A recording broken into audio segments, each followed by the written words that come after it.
Hello friends, welcome back to my YouTube channel the speaking stars. मैं हूं आपकी astro friend Shivani. आशा करती हूं आप जहां भी हैं मस्त है, स्वस्थ है। इसी आशा के साथ आज का विषय जिस पे हम बात करने वाले हैं वो है सन इन भरणी नक्षत्र में 7th, 8th और 9th हाउस में कैसे प्रभाव देता है। यानी कि जब वो 7वें 8वें भाव में होता है, 8वें और 9वें, जब वो सन भरणी नक्षत्र में होता है तो क्या उसका प्रभाव पड़ता है। तो इससे पहले मैंने सन इन अश्विनी एंड भरणी नक्षत्र में बात की है इन डिफरेंट हाउसेस। अगर आपने नहीं देखा है तो ऊपर आप पेज में देख सकते हैं। उसी को आगे बढ़ाते हुए आज हम सूर्य का भरणी नक्षत्र में रह के 7वें 8वें भाव और 9वें भाव में क्या प्रभाव पड़ता है ये जानने वाले हैं। तो उससे पहले जल्दी से मेरे चैनल को सब्सक्राइब कर दीजिए। आप लाइक, शेयर और कमेंट भी कर सकते हैं। पर्सनली कुंडली रीड करवानी है तो दिए गए नंबर पर आप संपर्क कर सकते हैं। तो चलिए दोस्तों, शुरू करते हैं आज की वीडियो के साथ। सन जब भरणी नक्षत्र में 7वें भाव में होता है तो सबसे पहले कि दे have the need for a partner. They want a partner, क्योंकि उनकी जो लाइफ होती है, इनको इमोशनल स्टेबिलिटी कह सकते हैं, एक नीड होती है कि इनको पार्टनर चाहिए होता है जिससे वो चीज़ें शेयर करे, जिससे वो उनके क्रिएटिव आइडियाज़ जो है वो उनके साथ शेयर करके निकलते हैं। तो इनकी एक नीड की तरह होता है। तो दे वांट अ पार्टनर इसलिए ताकि उनके जो कोई प्रॉब्लम है तो उनके साथ खड़ा रहे और उनको वो जो सपोर्ट सिस्टम चाहिए या उनको साथ शेयर करके जो क्रिएटिविटी निकलती है वो ज़्यादा अच्छी निकलती है। Secondly, they need a partner who is powerful, who is creative. इनको एक ऐसा पार्टनर चाहिए होता है जो ना सिर्फ इनको सपोर्ट करे, एक खुद भी पावरफुल हो। मतलब ते अगर कुछ प्रॉब्लम्स आए, कोई ऐसी नीड आए तो वो उनके लिए खड़े हो सके। और ट्रांसफॉर्मेशन वाला, क्योंकि यमा वाली यहाँ पे क्वालिटी है जो कि भरणी नक्षत्र की वजह से, तो यहाँ पे ऐसा पार्टनर इनको चाहिए होता है जो एकदम से ट्रांसफॉर्मेटिव हो। मतलब कि कोई प्रॉब्लम आए तो उसको एकदम से चेंज करके अपना हर चीज़ सिचुएशन को लड़ के आगे बढ़ सके और इनको भी वो साथ में हेल्प कर सके। तो ये चीज़ इनको चाहिए होती है। थर्डली कि ये लोग बहुत ज़्यादा स्टबर्न होते हैं, ज़िद्दी होते हैं, क्योंकि सन का प्रभाव भी यहाँ पे है। तो सन भरणी नक्षत्र में है और विच इज़ वेरी ट्रांसफॉर्मेटिव नक्षत्र इटसेल्फ। वीनस क्वालिटी है उसमें, लेकिन ट्रांसफॉर्मेशन क्योंकि आ रहा है, क्योंकि डेथ और बर्थ का ये जो एक कह सकते हैं नक्षत्र है, तो यहाँ पे इसलिए इंसान जो होता है उसका जो पार्टनर होता है उसको हो सकता है कि उसके साथ वो बहुत ज़्यादा चेंज लाने में थोड़ा दिक्कत हो। और यहाँ पे उसका जो पार्टनर होता है वो खुद भी ऐसा, मतलब बहुत ज़्यादा मूड फ्लक्चुएशंस ऐसे इंसान के पार्टनर्स की भी होती हैं, खुद की भी और उनके पार्टनर की भी। अगर यहाँ पे जो है इंसान जो उसका पार्टनर ऐसा मिल सकता है कि कभी भी हो सकता है कि उसका मूड स्विंग हो जाए। तो ऐसी चीज़ें आपको देखने को मिलेंगी। इंसान खुद भी स्टबर्न काफ़ी नेचर का होता है। सन जब भरणी नक्षत्र में रह के 8वें भाव में होता है तो 8वां भाव क्योंकि खुद ही एक इंटेंसिटी का है, पैशन का है, तो ये they are very highly passionate and intense people.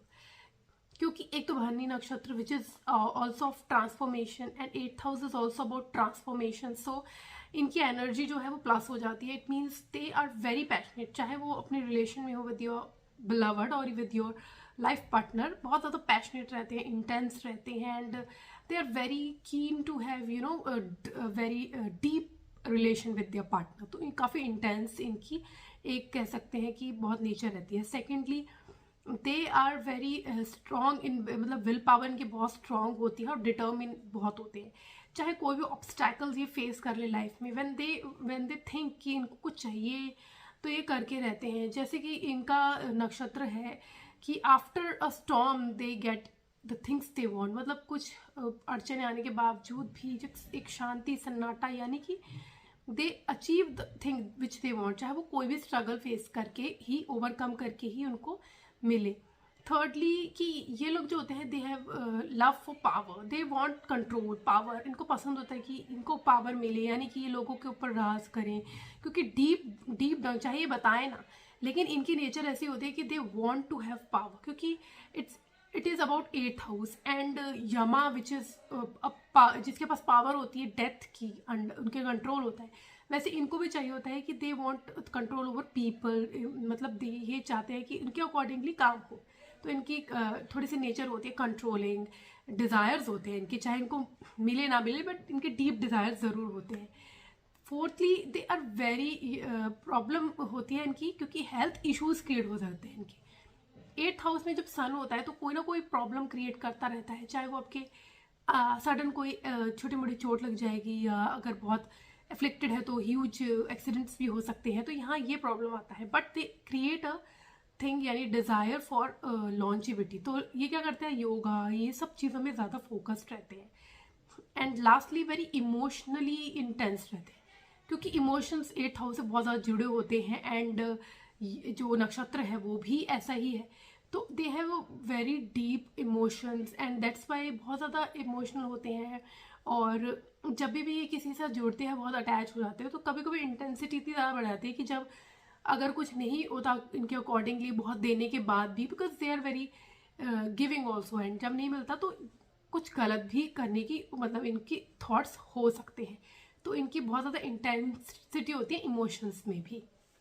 सन भरनी नक्षत्र में जब 9th हाउस में होता है तो इनकी सबसे पहले लीडरशिप क्वालिटी बहुत ज़्यादा अच्छी होती है, स्ट्रांग होती है, बिकॉज सन है भाग्य के भाव में है, भरनी नक्षत्र है which is about death and life. तो इसलिए they are very powerful, they have the focus, they have determination, very goal oriented. इसलिए इनके पास एक तरीका होता है कि how to lead people, leadership qualities की कैसे अपने साथ लोगों को लेके चलना है, इनको अच्छे से आता होता है।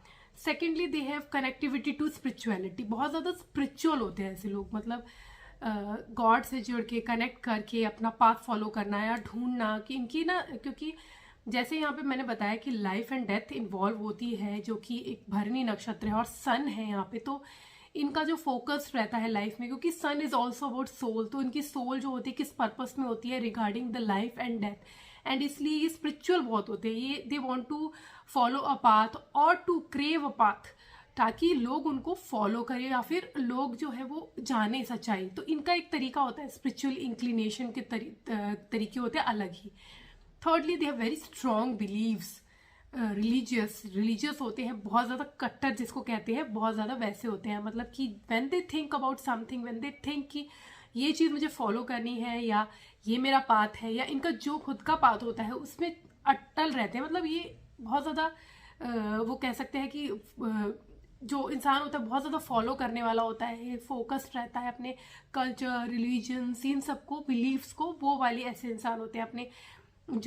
अपनी जो परंपरा इनकी चलती आ रही है, या कह सकते हैं जो भी फेथ्स होते हैं इनकी, इनको प्रॉपर फॉलो करने वाले ऐसे लोग होते हैं। Next is they love to travel, they love to explore. इनका क्योंकि सन है, सन इज मैंने बताया सोल है, तो 9th हाउस में और भरनी नक्षत्र में है which is ruled by Venus. Venus also gives you inclination towards कि ये जो प्लेजर होते हैं लाइफ के, तो वीनस जो है वो कहीं ना कहीं आपको घूमने फिरने इन सब चीज़ों में भी लगाता है, कल्चर जानना, अलग अलग लोगों को जानना, तो ये भी इनकी क्वालिटी होती है, ये भी इसमें इन्वॉल्व रहते हैं। एंड लास्टली जब सन भरनी नक्षत्र में 9th में होता है तो इंसान जो होता है हायर एजुकेशन में बहुत अच्छा होता है। सन जो होता है वो आपको फोकस लाता है, और एजुकेशन के पॉइंट ऑफ व्यू से सन जो है वो इंसान को जो हायर स्टडी स्पेशली करता है, यानी कि पोस्ट ग्रेजुएशन लेवल या डॉक्टरेट जब इंसान करता है तो उसमें हेल्प करने में बहुत पॉजिटिव काम करता है। तो वो कह सकते हैं कि वो आपको काफ़ी हेल्प करके आपको जो भी अचीवमेंट्स आपको लाइफ में चाहिए उसके कहीं ना कहीं, क्योंकि ये इंटरेस्टेड रहते हैं उस चीज़ों में, हायर एजुकेशन में, तो वो फोकस लाता है लाइफ में और इनको हेल्प करता है जो अचीवमेंट्स लाने के लिए लाइफ में। आज के लिए इतना ही। मेरी नेक्स्ट वीडियो में हम सन इन भरनी नक्षत्र में जानेंगे, जब वो 10th, 11th and 12th house में होता है तो उसका क्या प्रभाव पड़ता है। For that stay tuned, stay connected, do subscribe my channel and नीचे दिए गए बेल आइकन को जरूर प्रेस कर दीजिए ताकि आपको मेरी लेटेस्ट अपडेट मिलती रहे। तब तक के लिए ओम शांति, thank you and take care.